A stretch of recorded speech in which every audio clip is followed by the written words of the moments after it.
जैसा कि last part में हुआ, युहाओ और उसकी टीम सन मून एम्पायर की टेरिटरी के अंदर घुस गई थी, जहां काफी ज्यादा सिक्योरिटी होने के बावजूद भी सभी अंदर घुस ही जाते हैं, जिसमें सबसे बड़ा हाथ युहाओ का होता है। वहीं आज का ये एपिसोड भी एकदम भौकाली होने वाला है। और हाँ, लास्ट में सोल लैंड फैंस के लिए एक क्वेश्चन है, जो भी उसका आंसर सही देगा मैं उसको पिन आउट जरूर करूंगा। तो इस पार्ट की स्टार्टिंग भी वहीं से होती है, जहां युहाओ सनराइज सिटी के अंदर एक वर्कर का भेस लिए घूम रहा होता और तभी इसे रियलाइज होता है इसने जो अपनी स्पिरिचुअल पावर से अपनी सोल पावर को सप्रेस किया था वो सील अब कमजोर होने लगी है और कोई भी इतनी आसानी से अपनी स्पिरिचुअल पावर से सोल पावर को सील नहीं कर सकता है, क्योंकि ये जो पावरलेस की फीलिंग होती है ये काफी डरावनी होती है और अगर अभी ये इस सील को हटाता है तो ये मुसीबत में पड़ जाएगा। इसलिए ये इस कंप्रेस हुई सोल पावर को एक साथ ही रिलीज नहीं करता है, क्योंकि अगर ऐसा करता है तो यहाँ पर आउटबर्स्ट हो सकता है, जिस वजह से आसपास के एरिया में भी इसका असर पड़ेगा। इसलिए ये इसी से बचने के लिए धीरे धीरे करके इस सील को रिलीज कर रहा होता है, जिससे कि सोल पावर इसकी बॉडी के अंदर एक बार ही और इसे सर्कुलेट कर सके और ये आराम से चलते हुए सराउंडिंग को ऑब्जर्व कर रहा होता है और साथ ही साथ ये आसपास के एरिया को मेमोराइज भी कर रहा होता है, जिससे कि ऑपरेशन के दौरान इन्हें आसानी हो और ऐसे ही ये शाम तक डोलता रहता है। और अब तक इसकी सोल पावर भी बिल्कुल पहले की तरह नॉर्मल हो गई होती है और सनराइज सिटी के सेंट्रल रीजन के अंदर आने के बाद हुआ युहाओ आसपास की चीजों को ऑब्जर्व करना बंद कर देता है और ये तुरंत ही अपनी स्पिरिचुअल डिटेक्शन को एक्टिवेट करते हुए अपनी सारी स्पिरिचुअल पावर को एक निश्चित डायरेक्शन के अंदर ही फोकस करता है उस एरिया को स्कैन करने के लिए और इस वजह से इसके मन के अंदर 3D कंस्ट्रक्शन बन जाता है। लेकिन यहाँ पे ऐसे भी कई सारी बिल्डिंग्स थी जो कि इसके डिटेक्शन में बाधा बन रही थी, इस वजह से ये ज्यादा डिटेक्ट नहीं कर पा रहा होता है। लेकिन इसे जितनी जानकारी मिली थी उतनी काफी थी और वैसे तो ये अपनी आई ऑफ डेस्टिनी का इस्तेमाल करके इस पूरी सिटी को स्कैन कर सकता है, लेकिन ये ऐसा नहीं करता है क्योंकि इस वजह से सभी का ध्यान इस पे आ सकता है। लेकिन युहाओ नॉर्मल तरीके से भी 2 किलोमीटर के एरिया को स्कैन कर पा रहा होता है और ये कुछ ऐसा है जिसे टाइटल डुलियो भी नहीं कर सकता है और अब तक ऐसा सर्विलेंस सोल टूल भी नहीं बना है जो कि इतनी अच्छी तरीके से डिटेक्ट कर सके। जबकि युहाओ की टीम जो थी वो एक मिड साइज के होटल के अंदर थी, जहाँ पे ये सभी ही बेस बदल के आए हुए होते हैं और ये सभी ही यहाँ पर हुआ युहाओ के आने तक का इंतजार कर रहे होते हैं। और जैसे युहाओ होटल के अंदर आता है तो जू सांसी उसे बुलाकर पूछता है, क्या तुम ठीक हो? आखिर तुम्हें इतना लंबा समय कैसे लग गया? तो युहाओ मुस्कुराते हुए कहता है, मैं एकदम ठीक हूँ और सब कुछ हो गया है। तो जू सांसी पूछता है, क्या उनका कुछ पता चला? तो युहाओ कहता है, मुझे अब तक मालूम नहीं पड़ा है कि उन लोगों ने हॉस्टेजेस को कहाँ रखा है, लेकिन सिटी के सेंटर में कुछ हाई क्लास सोल टूल्स को इंस्टॉल किया गया है और उनमें से ज्यादातर स्टेशनरी सोल टूल्स हैं। और सिटी के ऑब्जर्वेशन के दौरान युहाओ ने पाया है कि यहाँ पे 30 ऐसे घर हैं जो कि एडवांस सोल टूल से इक्विप हो रखे हैं, जिनमें से ज्यादातर लेवल 6 के सोल टूल्स हैं, जबकि कुछ 7 या 8 लेवल के हैं, जिनमें से कुछ तो इसे काफी ज्यादा खतरनाक महसूस हुए, खासकर वो सोल टूल्स जिन्हें इसने पहले कभी भी नहीं देखा था। और ये चीज भी पॉसिबल हो सकती है कि वो लेवल 9 के सोल टूल्स हो। और इस सारी सिचुएशन को देख के आखिर युहाओ शॉक कैसे नहीं होता, क्योंकि अभी पूरी सनराइज सिटी के ऊपर नजर रखी जा रही है और अगर सिटी के अंदर कुछ भी ऐसा वैसा होता है तो तुरंत ही वहाँ पे एक्शन लिया जाएगा। तो जू सांसी पूछता है, आखिर तुम्हारा अंडरग्राउंड पे क्या कहना है और क्या तुम्हें कुछ पता चला? तो युहाओ कहता है, अंडरग्राउंड में तो कुछ भी नहीं है और मेरी स्पिरिचुअल डिटेक्शन के ऊपर काफी ज्यादा असर पड़ा जब मैंने इसे जमीन के अंदर देखने के लिए इस्तेमाल किया और इससे ज्यादा जमीन के अंदर 50 मीटर तक ही देख सकता हूँ और यहाँ तक कि अगर मैं आई ऑफ डेस्टिनी को भी इस्तेमाल करता हूँ तब भी ज्यादा से ज्यादा 100 मीटर तक, और अगर मैं किसी जगह के जस्ट ऊपर हूँ तो मैं अपने नीचे की जमीन के अंदर अच्छे से देख सकता हूँ।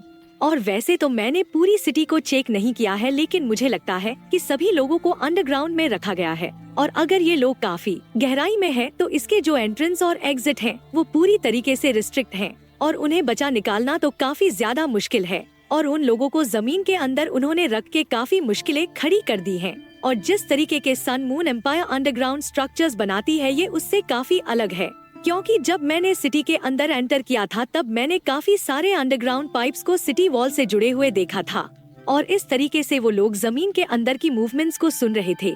और अगर इन लोगों ने और भी किसी तरीके की तैयारी कर रखी है तो अभी तक मुझे उनके बारे में पता नहीं चला है।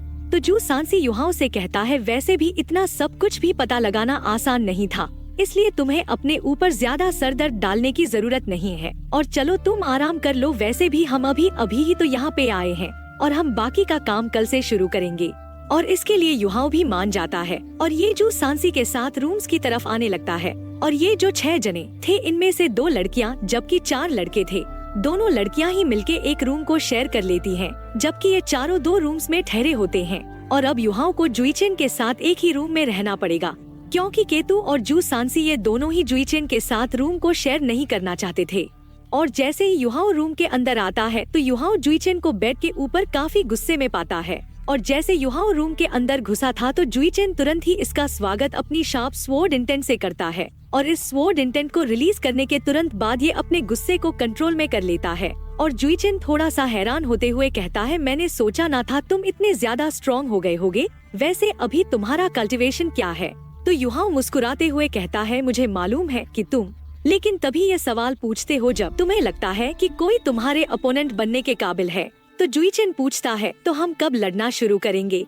तो युहाओ कहता है, फिलहाल तो हम नहीं लड़ने वाले हैं, क्योंकि अभी हमारा जिन दुश्मनों से सामना हो रहा है वो काफी ज्यादा स्ट्रॉन्ग है। और इस बार ही हमें इसलिए भेजा गया क्योंकि श्रेक एकेडमी के जो पावरफुल एल्डर्स है उन पर नजर रखी जा रही है।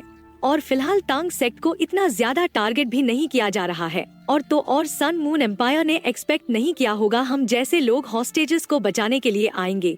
और हम किसी भी तरीके का एक्शन सिर्फ तभी लेंगे जब हमें एकदम ढंग से पता चल जाएगा कि सनराइज सिटी की सिचुएशन क्या है। और जुईचेन भी युहाओ की बातों को समझ गया था, इसलिए तुरंत ही चुपचाप से मेडिटेट करने लगता है।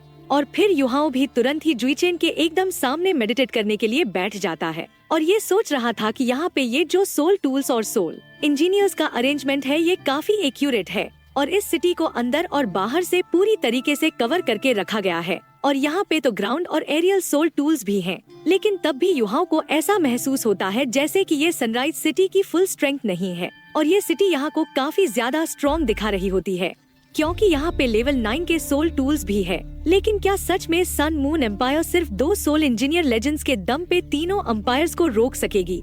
और अगर तीनों अंपायर्स ने अपना सब कुछ दांव पे लगा के 50 टाइटल डुलियो को जंग के मैदान में उतार दिया तो सन मून एम्पायर की जो सोल इंजीनियर लेजेंड्स है ये भी उन्हें नहीं रोक सकेगी।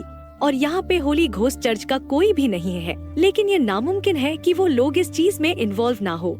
और अब तक युहाओ भी इविल सोल मास्टर्स को समझ चुका था और ये भी कि उनके जो कल्ट मेथड होते हैं वो काफी अलग होते हैं, क्योंकि वो पावर को हासिल करने के लिए लिविंग स्पिरिट्स का बलिदान देते हैं और इसी वजह से इन्हें इविल सोल मास्टर भी कहते हैं। और ये जाहिर सी बात है कि इन लोगों ने जिन हॉस्टेजेस को पकड़ रखा है ये उनकी कल्टीवेशन के लिए काफी ज्यादा सूटेबल होंगे, क्योंकि इनकी बॉडीज और स्पिरिट्स निस्संदेह इविल सोल मास्टर्स के लिए काफी ज्यादा वैल्यूएबल है।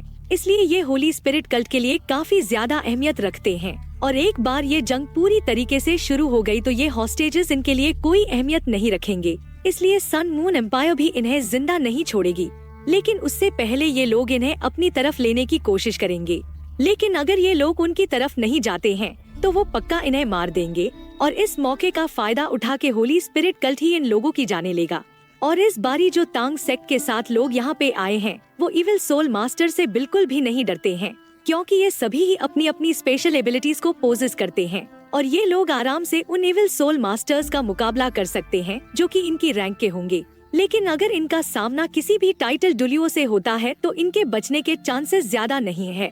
और इसी वजह से युहाओ हर एक कदम काफी फूंक फूंक के रख रहा है। और पूरी स्ट्रैटेजी बनाने के बाद युहाओ तुरंत ही डीप मेडिटेशन में चला जाता है, जिससे कि अपनी सोल एनर्जी को ये रिकवर कर सके। और ये जब अपनी स्पिरिचुअल सी के अंदर आता है तो ये वहाँ पे स्काई ड्रीम को पाके काफी ज्यादा खुश होता है, क्योंकि जब ये लोग यिंग यांग लव क्वेश्चनिंग वैली के अंदर थे तो स्काई ड्रीम और आइस एम्प्रेस उस दौरान डीप स्लिप में चले गए थे और सिर्फ लिटिल स्नो एम्प्रेस ही थी जिस पर कोई भी असर नहीं पड़ा था। और जब युहाओ लव वैली के बाहर आया तब जाके ये दोनों रिकवर कर पाए। और जैसे ही ये स्काई ड्रीम को देखता है तो युहाओ काफी ज्यादा सरप्राइज होता है, जबकि युहाओ की इम्प्रूवमेंट ने स्काई ड्रीम की एक्सपेक्टेशन को सरपास कर दिया होता है। और इस वजह से स्काई ड्रीम भी काफी ज्यादा खुश होता है। और जब से स्काई ड्रीम युहाओ के साथ फ्यूज हुआ है तब से लेकर अब तक ये इंसानों जैसा बनने लगा है।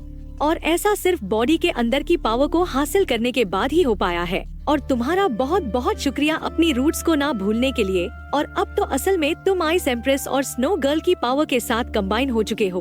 जो कि वाकई में काफी ज्यादा इम्प्रेसिव है। और तुम्हारी बॉडी के अंदर जो आइस एम्प्रेस की एनर्जी बची हुई है, तुम उसे एब्जॉर्ब कर सकते हो, जो कि तुम्हारी कल्टीवेशन की स्पीड को बढ़ा देगी।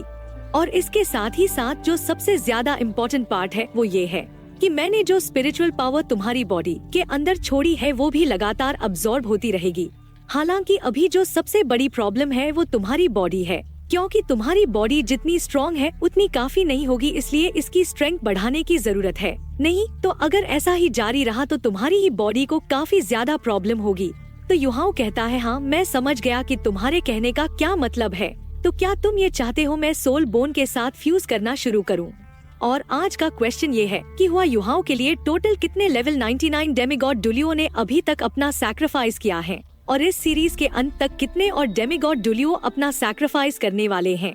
कमेंट में जरूर से बताना। और ये भी कि अगर आपको मौका मिलता किसी मार्शल सोल को पोजेस करने का, तो आप कौन सी मार्शल सोल पोजेस करना पसंद करेंगे? अपना कमेंट जरूर से करना, मैं आपके कमेंट को जरूर से लाइक करूंगा। अभी के लिए इतना ही, तब तक के लिए बाय बाय, टेक केयर।